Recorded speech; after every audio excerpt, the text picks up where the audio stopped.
क्या हम बताएं कि प्रधानमंत्री मोदी जी ने आपके दफ्तर के अंदर क्या क्या बातें की हैं? एक गंभीर आरोप है माननीय अध्यक्ष जी, बताइए।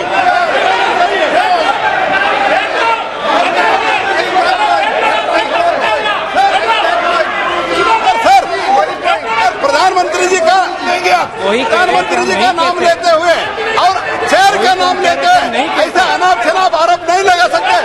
वो उनको बताना चाहिए। दफ्तर में जो बात हम आपके विश्वास में रखते हैं और आप जो बात हमें कहते हैं उसकी भी विश्वसनीयता हम बचा के रखते हैं। एक मिनट आप सब एक मिनट बैठिए। एक मिनट मैं बैठा हूं ना। माननीय सदस्य, कभी भी कोई भी विषय, ये मेरा चेंबर भी सदन है, आप जानते हैं, वरिष्ठ नेता हैं, कभी भी ऐसी टिप्पणी नहीं करना चाहिए जिसका कोई तथ्य और सत्य ना हो। मेरा है कहना।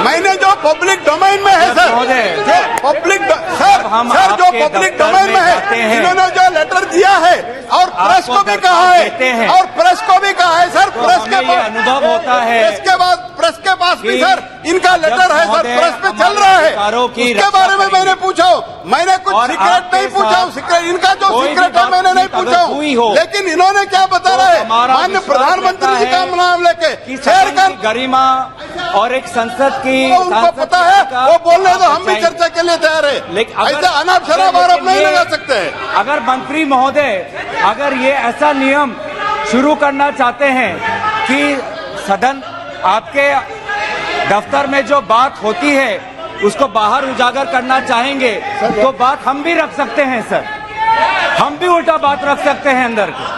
तो इस प्रकार के आप संसदीय मंत्री हैं, आप इस पब्लिक डोमेन में, please understand, it is in the public domain, it is in the media, it is in the social media, what are you talking? हमारे अध्यक्ष महोदय के दफ्तर में जो बातें करते हैं उसको इस प्रकार से आप उसका उल्लंघन मत करिए। आप संसदीय मंत्री हैं, आपको अपना कर्तव्य याद रखिए। आपका लेटर पब्लिक डोमेन में है, याद रखिए, आपको अपना कर्तव्य याद रखिए। अध्यक्ष महोदय,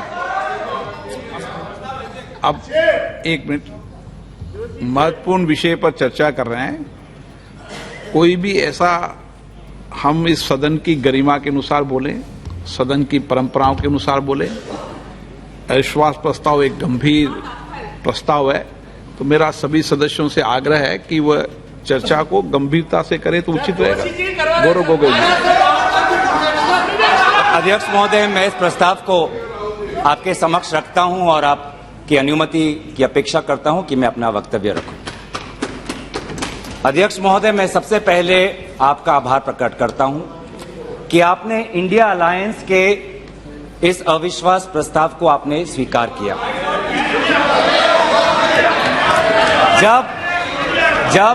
जब आपने पूछा कि इस अविश्वास प्रस्ताव के समर्थन में कौन कौन खड़ा है, तो मैं इस मन से हमारे सारे इंडिया अलायंस दलों के सांसदों को मैं धन्यवाद और आभार प्रकट करता हूं।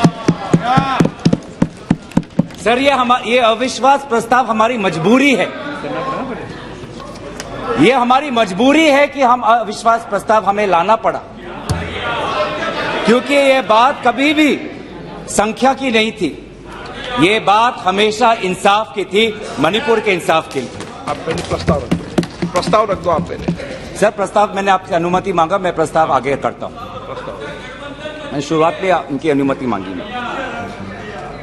ये इंसाफ मणिपुर की है, मणिपुर के लिए है, इंसाफ है। मैं पढ़ूं महोदय, मैं निम्नलिखित प्रस्ताव पेश करता हूं कि ये सभा मंत्री परिषद में विश्वास का भाव व्यक्त करती है।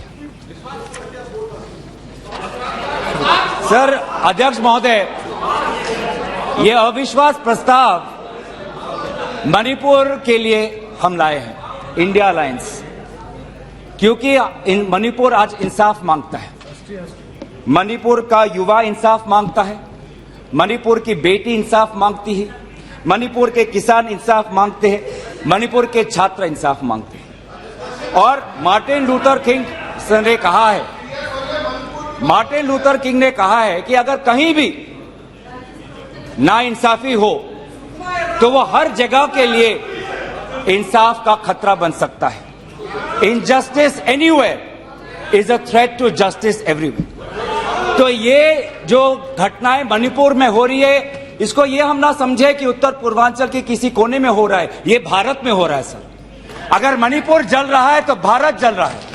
अगर मणिपुर में आग लगी है तो भारत में आग लगी है। अगर मणिपुर विभाजित हुआ है तो भारत विभाजित हुआ है। तो आज हम सिर्फ मणिपुर की बात नहीं कर रहे, हम भारत की बात कर रहे हैं। सर, हमारी मांग स्पष्ट थी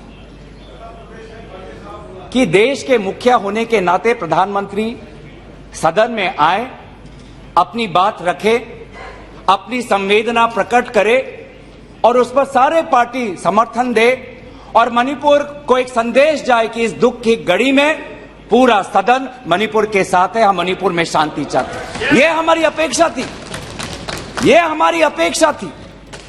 लेकिन अफसोस की बात है कि ऐसा नहीं हुआ। प्रधानमंत्री महोदय ने एक मौन व्रत लिया कि सदन में ना लोकसभा में कुछ बोलेंगे ना राज्यसभा में कुछ बोलेंगे। और इसीलिए अध्यक्ष महोदय, ये नौबत आनी पड़ी कि हम अविश्वास प्रस्ताव के द्वारा प्रधानमंत्री मोदी जी का मौन व्रत हम तोड़ना चाहते हैं। सर, साफ साफ 3 सवाल है प्रधानमंत्री महोदय से। सवाल पहला कि आज तक वो मणिपुर क्यों नहीं गए? राहुल जी गए, इंडिया अलायंस के विभिन्न पार्टीज गए, गृह मंत्री जी गए, एमओएस होम गए, पर देश के मुखिया होने के नाते प्रधानमंत्री मोदी जी क्यों नहीं गए? यह है सवाल पहला। सवाल दूसरा कि लगभग 80 दिन क्यों लगे प्रधानमंत्री मोदी जी को मणिपुर पे कुछ बोलने के लिए, और जब बोले तो सिर्फ 30 सेकंड के लिए बोले, और उसके पश्चात आज तक भी प्रधानमंत्री मोदी जी की तरफ से ना कोई संवेदना का शब्द, ना कोई शांति की याचना। मंत्री मंडल बोल रहे हैं कि हम बोलेंगे, हम बोलेंगे। आप बोलें, आपको किसी ने नहीं रोका। लेकिन प्रधानमंत्री मोदी जी एक प्रधानमंत्री होने के नाते उनके शब्दों में जो महत्व है वो किसी मंत्री के शब्दों में नहीं है, माफ कीजिएगा। प्रधानमंत्री मोदी जी अगर प्रधानमंत्री होने के नाते एक शांति की पहल करें, उस कदम में जो ताकत है वो किसी मंत्री या किसी सांसद में वो ताकत नहीं है, एक प्रधानमंत्री होने के नाते। सवाल हमारा तीसरा कि प्रधानमंत्री जी ने आज तक मणिपुर के मुख्यमंत्री को बर्खास्त क्यों नहीं किया? आपने गुजरात में जब निर्वाचन आए, गुजरात में जब आपको अपनी राजनीति करनी थी तो गुजरात में मुख्यमंत्री बदल दिए, एक बार नहीं 2 बार। उत्तराखंड में निर्वाचन आ रहे थे तो उत्तराखंड में 1 बार, 2 बार, 3 बार, 4 बार शायद आपने मुख्यमंत्री बदल किए। त्रिपुरा में निर्वाचन आए तो त्रिपुरा में भी आपने निर्वाचन आपने से पहले आप मुख्यमंत्री को बदला। मणिपुर के मुख्यमंत्री में ऐसा क्या आपने विशेष आपका आशीर्वाद आप दे रहे हैं जिन्होंने खुद कबूल किया है कि आज मेरे कारण एक इंटेलिजेंस फेलियर हुआ है? ये 3 सवाल हैं सर, और शायद इन 3 सवालों का 3 उत्तर भी है। प्रधानमंत्री मोदी जी मणिपुर पर क्यों मौन हैं, शायद उस प्रश्न का उत्तर भी 3 है। पहला उत्तर कि प्रधानमंत्री मोदी जी को कबूल करना पड़ेगा कि उनकी डबल इंजन की सरकार, उनकी सरकार मणिपुर में व्यर्थ हो गई है, विफल हो चुकी है। इसीलिए आज मणिपुर में 150 लोग मरे, लगभग 5000 घर जलाए गए, लगभग 60,000 लोगों आज शिविर में हैं, लगभग 6,500 एफआईआर है। और मुख्यमंत्री, प्रदेश के मुख्यमंत्री होने के नाते जो एक संवाद का वातावरण बनाना चाहिए था, जो एक शांति, अमन और सद्भावना का एक वातावरण जो बनाना चाहिए था, आज उन्होंने सिर्फ मई महीने से नहीं, पिछले 2-3 सालों से ऐसे कुछ भड़काऊ उन्होंने कदम लिए हैं जो आज समाज के बीच में तनाव पैदा हो गया है। आज हम मणिपुर गए हैं। क्या मणिपुर में यह सबसे पहला हिंसा हुआ है? नहीं। क्या उत्तर पूर्वांचल में यह सबसे पहला हिंसा हुआ है? नहीं। इससे पहले भी हुए हैं, मणिपुर में भी हुए हैं। मैं खुद उत्तर पूर्वांचल का हूं, मैं खुद जिम्मेवारी से कहता हूं कि हुए हैं, लेकिन पहली बार, अरे आप में से तो कोई गया भी नहीं, आप क्या जानेंगे? पहले जाओ और फिर हमें परामर्श दो। पहले आप लोग जाओ।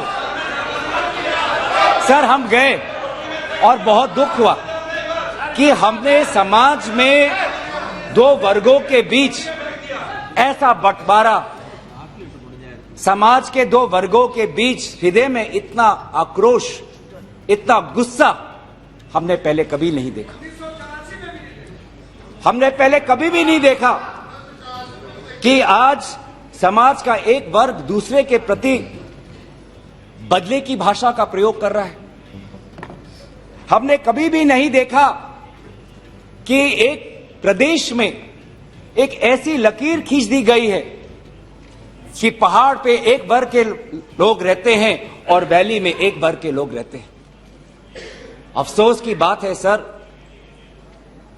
कि जो सरकार एक इंडिया की बात करती है, आज उन्होंने 2 मणिपुर आपने बना दिए हैं। आपके राजनीति से 2 मणिपुर आज बन गए। मैं मणिपुर के मुख्यमंत्री को, इस सदन से पूर्व प्रधानमंत्री वाजपेयी जी की राजधर्मों को याद करने के लिए सलाह दूंगा, जिन्होंने कहा कि राजा के लिए, शासक के लिए प्रजा में भेद नहीं हो सकता, ना जन्म के आधार पर, ना जाति के आधार पर, ना समुदाय के आधार पर। सर, आज इस माहौल में अगर सबसे ज्यादा पीड़ा किसी को झेलना पड़ा है तो महिलाओं और बच्चों को। हमने देखे हैं वो वायरल वीडियो में, उनका मैं उल्लेख नहीं करना चाहूंगा, उससे सबको पीड़ा हुआ। पर ऐसे मुख्यमंत्री जी ने स्वयं कहे कि ऐसे 100 FIRs हैं। हम भी गए हैं सर, इंडिया डेलीगेशन, हमारे संसदीय दल, उस परिवार से हम मिलके आए हैं जिसमें 2 महिलाओं के साथ इतना बुरा व्यवहार हुआ, अत्याचार हुआ। हमने ऐसे भी एक परिवार से मिले जिसमें एक 80 साल की महिला, जो एक स्वतंत्रता संग्रामी की पत्नी थी, उसको घर के अंदर बंद करके जिंदा जला दिया। जो 2 महिला जिसको लेकर आज सुप्रीम कोर्ट तक ये बात गई है, उसमें से एक महिला का पति कारगिल में हमारे देश के लिए हमारी सीमा को सुरक्षा कर रहा था। वो कारगिल का जवान बोल रहा है, मैंने देश को बचाया पर मैं अपने घर और अपने परिवार को नहीं बचा पाया। जब हम उनसे मिलते हैं तो हमको क्या कहें? आप लोग कहते हैं हम फोटो ऑप करने गए थे। सर, दुख के समय में संवेदना उनको देने गए थे। आज महिलाओं, बच्चों के साथ आऊंगा, अब सारे बातों पे आऊंगा, सब पे आऊंगा। धर्मीय जगह को भी बख्शा नहीं गया। धर्मीय अनुष्ठान पर भी आज भीड़ घुसी और उसका असम्मान किया। आज इंटरनेट नहीं है। आप कहते हैं कि सब नॉर्मल है, स्थिर है, आज भी इंटरनेट नहीं है, बच्चे स्कूल नहीं जा पा रहे, लोग अपनी बातें नहीं रख पा रहे। आज भी कितनी महिलाओं पर अत्याचार हुआ है, वो अपनी बात ही नहीं रख पा रहे। वो तो वीडियो वायरल हो गया, नहीं तो मुझे लगता था कि आज तक प्रधानमंत्री मोदी जी मौन रहते अगर वीडियो वायरल नहीं होता। पर ऐसे हजार से ऐसे अत्याचार हुए, लेकिन वहां के मुख्यमंत्री क्या कहते हैं?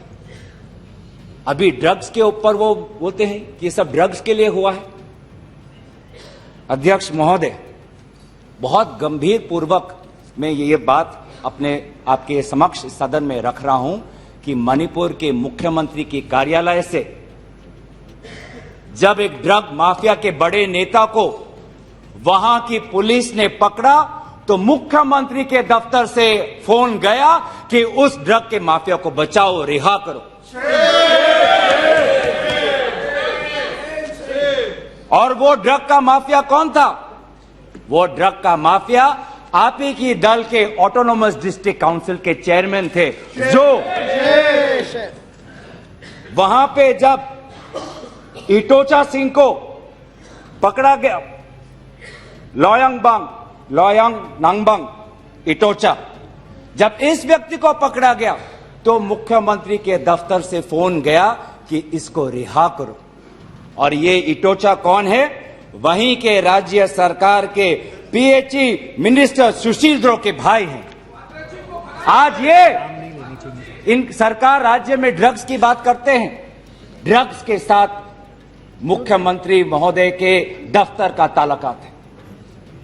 ये बात मैं नहीं कर रहा, वो पुलिस अफसर जिनको इनकी राज्य सरकार ने मेडल दिया, वो आज वो बात कर रही है कि ये सरकार ने मुझे मेडल दिया और यही सरकार मुझे ड्रग्स से जुड़े हुए इनके दल के नेताओं को छोड़ने के लिए कह रही है। उन्होंने अपना मेडल वापस कर दिया राज्य सरकार।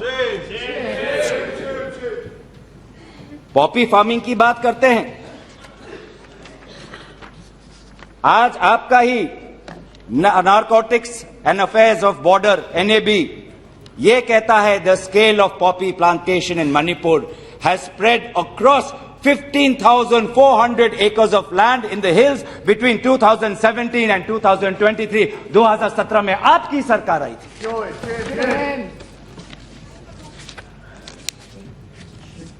आज इंडियन फॉरेस्ट सर्वे रिपोर्ट 2021 में कहता है that within 2 years time the forest area of Manipur has decreased by 248.63 square kilometers। ये आपके सरकार के नजर के सामने वहां के जंगलों को काटा जा रहा है और पॉपी फार्मिंग को बढ़ावा दिया जा रहा है।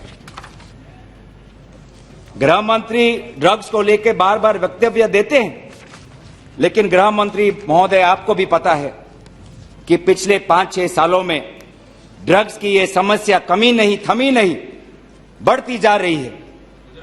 लगभग 2017 में NCRB का डेटा है 1113 केसेस, 2021 में 3611। तो ड्रग्स की समस्या आज बढ़ती जा रही है। तो कहीं ना कहीं प्रधानमंत्री जी चाहते हैं कि वो मौन रहे ताकि उनकी राज्य सरकार की छवि धूमिल ना हो, क्योंकि उनको छवि से लगाव है। चाहे लोगों पे अत्याचार हो, ड्रग्स की समस्या बढ़ी हो, ये उनके लिए महत्व नहीं रखता। पर जैसे कि मैंने कहा कि उनके मौन रहने का कारण 3 है, अभी तो मैंने सिर्फ एक कारण का उजागर किया। और दूसरा कारण यह है, और बहुत मैं सम्मानपूर्वक ये बात कहना चाहता हूं, दूसरा कारण प्रधानमंत्री मोदी जी का मौन रहने का यह है कि आज भारत केंद्र सरकार का गृह विभाग और राष्ट्रीय सुरक्षा सलाहकार आज विफल हुए हैं। क्या हो रहा मणिपुर में? 5000 से ज्यादा हथियार आज लोगों के हाथों में है। लगभग 35 पुलिस स्टेशंस में भीड़ वहां जाकर वहां से हथियार अपने साथ ले जाते हैं।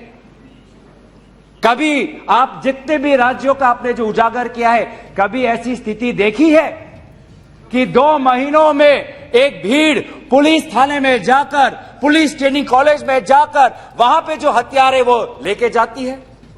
क्या क्या हथियार ले गए हैं? क्या क्या हथियार लूट के ले गए हैं? INSAS rifle, AK-47, light LMG light machine gun, self loading rifle, SMC, mortar, grenade, bullet proof jacket, 6 lakh ammunition, 6 lakh गोलियां आज लोगों के बीच में है। कि ये राष्ट्रीय सुरक्षा का मामला नहीं है? कहां है राष्ट्रीय सुरक्षा सलाहकार? ये जो बंदूक है, ये जो गोलियां हैं, किस पर चलाएंगे? ये गोलियां हमारे भारतीय सेना के नौजवानों पे चलाएंगे। ये गोलियां मणिपुर के पुलिस पर चलाए जाएंगे। ये गोलियां मणिपुर के निहत्थे लोगों पर बरसाए जाएंगे। क्या क्या आपने आज ये जो हथियार है सिर्फ मणिपुर तक सीमित नहीं रहेंगे सर। लगभग ये जो 6 लाख एम्यूनिशन है, गोला बारूद है, AK-47। ये तो युद्ध के हथियार हैं, ये युद्ध के अस्त्र है। ये सिर्फ मणिपुर तक नहीं सीमित रहेंगे, ये आज उत्तर पूर्वांचल में भारत के अलग अलग जगह में ये हथियार जाएंगे और भारत के समाज को आज अशांति का वातावरण बनाएंगे। तो क्या कर रहे हैं आप? आज दुख की बात है कि अभी मुख्यमंत्री पहले तो समाज पर दोष ठहरा रहे थे, अब मुख्यमंत्री, मणिपुर के मुख्यमंत्री केंद्र सरकार और असम राइफल्स पे आज निशाना साध रहे हैं। आज ही हमें सुनने में मिला कि असम राइफल्स, जिसको जिम्मेवारी दी गई है देश को, लोगों को बचाने के लिए, उनको हटाया जा रहा है। मुख्यमंत्री के घर के जो विधायक हैं, मैं उनका नाम नहीं लूंगा, वो पूछते हैं कि इतने हथियार कहां से आए, क्या कर रही है केंद्रीय शासित सुरक्षा दल? ये असम राइफल्स किसके अनुसार काम करता है? ये असम राइफल्स गृह विभाग के मंत्रालय से इनको निर्देश दिया जाता है। तो एक ऐसी व्यवस्था बन गई है मणिपुर में कि मणिपुर के पुलिस आज असम राइफल्स के जवान पर उंगली उठा रहे हैं, असम राइफल्स के जवान आज मणिपुर के पुलिस पर उंगली उठा रही है। ये बना है 21वीं सदी के भारत में। ऐसे हम समाधान कर रहे हैं पिछले 3 महीनों से। आज सुप्रीम कोर्ट ने जो जांच कमेटी बैठाई, उससे साफ साफ साबित होता है कि सुप्रीम कोर्ट ने भी आज केंद्र सरकार और राज्य सरकार के जो काम है उसको स्वीकार नहीं किया है। आज इसीलिए कमेटी बैठाई गई है। मैं पूछना चाहूंगा कि गृह मंत्री, आपने एक 51 मेंबर्स का कमेटी बैठाया, कितने बार वो कमेटी बैठी? आप 3 दिन थे, आप वहां पे गए, 51 अपने एक पीस कमेटी बैठाई, अच्छी बात है, लेकिन वो कमेटी आज तक असफल रही।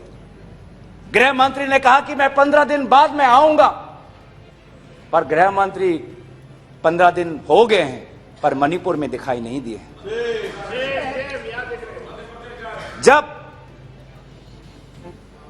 एक suspended insurgency group UKLF, united Kuki liberation front का चेयरमैन SS हाउकिप लीगल बयान में, एफिडेविट में यह बात कहता है कि भाजपा ने 2017 और 2019 के निर्वाचन में एक उग्रपंथी संगठन का उन्होंने सहयोग लिया, एक लीगल एफिडेविट में यह बात है। यह है इनका राष्ट्रवाद, यह है इनका राष्ट्रवाद, जो राष्ट्रवाद देश की अखंडता को आज सत्य के दांव पे आज भूल चुका है। यह राष्ट्रवाद है कि जो आज देश की अखंडता के साथ खिलवाड़ कर रहा है। आज उत्तर पूर्वांचल में आपके बड़े बड़े जो भी बातें हैं सारे अभी तक नाकाम रहे। NRC की बात करते हैं, आज तक NRC असम में लागू नहीं हुआ। CAA की बात करते हैं, ऐसा एक माहौल वहां पे हुआ कि पूर्व जापान के प्रधानमंत्री असम नहीं जा पाए। नागा पीस फ्रेमवर्क 8 साल हो गए, अभी तक हमने नहीं देखा कि ये नागा पीस फ्रेमवर्क में हुआ क्या है। गृह मंत्री आज नागा विधायक से अलग से मिलते हैं, मणिपुर के से आए हुए कुकी विधायक से अलग से मिलते हैं। क्यों नहीं आप सबको एक साथ मिलकर बुलाएं और शांति की अपेक्षा करें? ये अलग अलग मीटिंग क्यों? ऐसे उत्तर पूर्वांचल की समस्या नहीं सुलझेगी कि अगर आप समाज, जाति, धर्म के आधार पर बंटवारा करें। आपको साथ में लेना पड़ेगा। पहली बार हम ये देख रहे हैं कि 2 उत्तर पूर्वांचल के राज्य असम और मिजोरम के पुलिस अफसर एक दूसरे पे गोली चला रहे। ये आपकी राष्ट्रीय सुरक्षा की नीति है। इसी बात का उजागर राहुल गांधी जी ने इस सदन में किया था जब उन्होंने आपको चेतावनी दी थी कि आप उत्तर पूर्वांचल के साथ खिलवाड़ कर रहे हो। उत्तर पूर्वांचल हमारे देश का हिस्सा है, इन्होंने कहा था। आज जो तीसरा कारण मैं आना चाहता हूं जिसके कारण प्रधानमंत्री मोदी जी मौन है, पहला उनकी राज्य सरकार विफल थी, दूसरा उनका गृह विभाग और राष्ट्रीय सुरक्षा सलाहकार विफल रहे, और तीसरा प्रधानमंत्री मोदी जी के मौन रहने का कि वो अपनी भूल कबूल करना नहीं चाहते। अगर वो बोले तो कि उनकी चूक हुई है राज्य सरकार से, तो ये भूल वो कभी जनता के सामने कबूल नहीं करना चाहते, मौन रहना पसंद करते हैं। और ये पहली बार नहीं हुआ है, ये पहली बार नहीं हुआ है जब भारत के स्वर्ण पदक लाने वाले कुश्ती के महिला खिलाड़ी जब सड़क पे जब विरोध कर रहे थे तो प्रधानमंत्री मौन थे। जब 750 किसान आंदोलन पे उनकी जीवन गई, बलिदान दिया, शहीद हुए, तो प्रधानमंत्री मौन थे। जब 2020 में दिल्ली में रायट्स हुए, दंगे हुए, पर विदेश के एक सरकार के नेता आए थे, उस समय भी प्रधानमंत्री मौन थे। जब अडानी पर इसी सदन में राहुल गांधी जी ने प्रधानमंत्री मोदी जी से सवाल किया कि कितने बार अडानी जी एक विशेष कंपनी को प्रधानमंत्री के साथ जाने पर उनको सुविधा हुआ, तो प्रधानमंत्री मोदी जी मौन थे। जब हम बार बार पूछते हैं,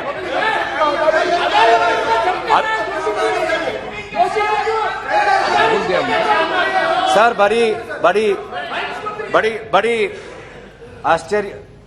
आश्चर्य की बात है कि सर कि अभी तक मैंने प्रधानमंत्री का नाम लिया, अभी तक मैंने मुख्यमंत्री का नाम लिया, अभी तक मैंने गृह मंत्री का नाम लिया, अभी तक इन उनकी तरफ से विरोध नहीं आया, लेकिन जब एक विशेष कंपनी के मालिक का नाम लिया तो ये सारे मंत्री और सांसद खड़े हो गए।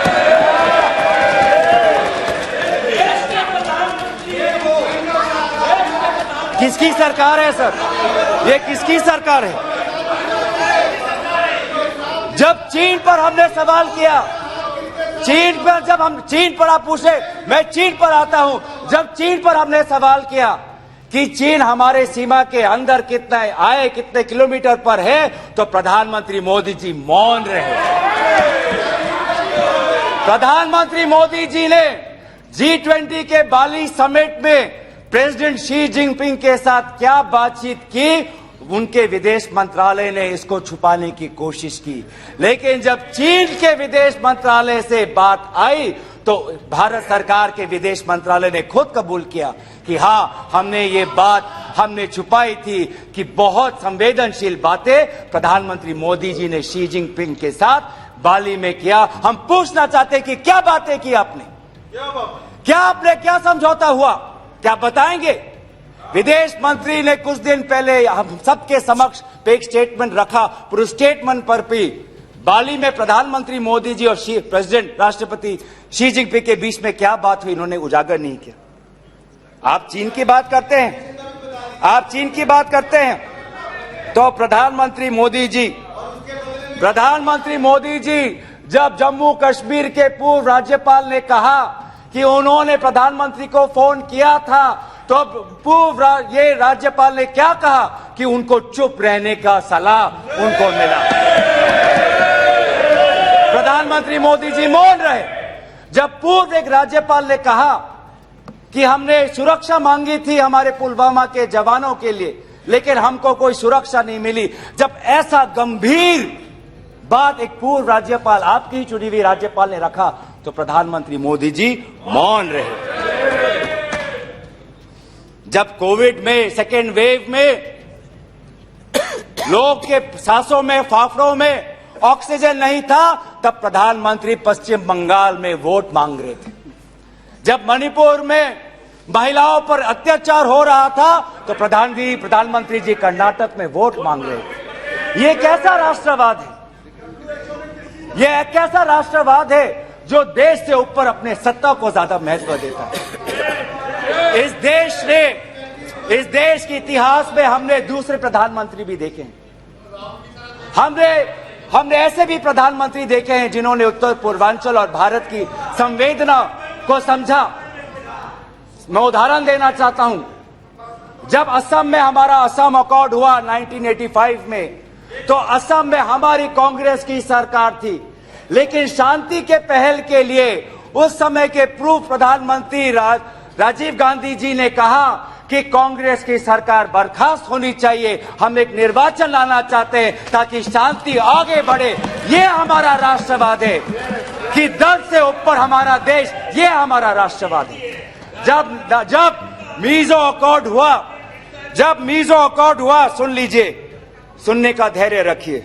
जब मीजो अकॉर्ड हुआ 1986 में, तब मिजोरम में हमारी सरकार थी, लेकिन राजीव गांधी जी ने लालडेंगा जी के साथ समझौता करके मीजो अकॉर्ड उन्होंने स्थापना किया 1986 में, और वहां के पू लालडेंगा जी मिजोरम के इंटरिम गवर्नमेंट के मुख्यमंत्री बने। और निर्वाचन यह है कि हमें सत्ता नहीं, हमें शांति चाहिए उत्तर पूर्वांचल में।